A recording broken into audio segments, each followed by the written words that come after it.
మీరెప్పుడైనా చిన్నప్పుడు స్కూల్ ట్రిప్కి వెళ్ళారా? స్కూల్ ట్రిప్ కోసం ఇంట్లో చేసే ప్రిపరేషన్స్ గుర్తున్నాయా? హాయ్, హలో, నమస్తే, వెల్కమ్ టు అమ్మాయి కబుర్లు. నేను మీ లాస్య. మరి ఇంకెందుకు ఆలస్యం, కబుర్లు మొదలు పెట్టేద్దామా? మా స్కూల్ ట్రిప్ని నేను ఎప్పటికీ మర్చిపోలేను. చిన్నప్పుడు మమ్మల్ని జూకి తీసుకెళ్లారు.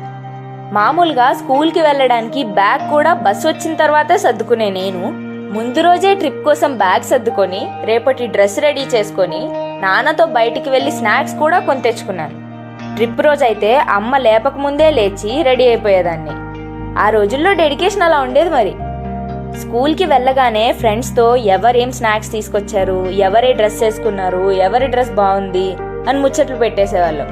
అంతలోపే టీచర్ వచ్చి బస్ వచ్చింది, లైన్లో నిలబడండి అని చెప్పేవారు. అలా చెప్పిన వెంటనే నేను నా బెస్ట్ ఫ్రెండ్ని గట్టిగా నాతో పాటే ఉండాలని పట్టుకొని నించునేదాన్ని. బస్లో ఫ్రెండ్స్ అందరితో ట్రావెల్ చేస్తూ జోక్స్ వేసుకుంటూ పాటలు పాడుకుంటూ వెళ్ళేవాళ్ళం. పక్క బస్ వాళ్ళతో పోటీ పడుతూ మా బస్ అంకుల్ని ఎంకరేజ్ చేస్తుంటే ఆయన ఇంకా ఫాస్ట్గా తీసుకెళ్లేవారు. ఇంకో బస్ని ఓవర్టేక్ చేసినప్పుడు కిటికీలోంచి ఊ అని సౌండ్ చేసేవాళ్ళం. పాపం వాళ్ళు చాలా జెలస్ ఫీల్ అయ్యేవాళ్ళు. అలా వెళ్తుంటే వాళ్ళు ఎక్కడికి తీసుకెళ్ళకపోయినా పర్వాలేదు, అలా బస్లో తిప్పినా చాలా అనిపించేది. మీరు ఇలా ఫ్రెండ్స్తో ట్రావెల్ చేశారా? మీ స్కూల్ ట్రిప్ ఎక్స్పీరియన్సెస్ని కమెంట్ సెక్షన్లో మాకు చెప్పండి. మరిన్ని కబుర్లతో వచ్చే ఎపిసోడ్లో మళ్ళీ కలుద్దాం.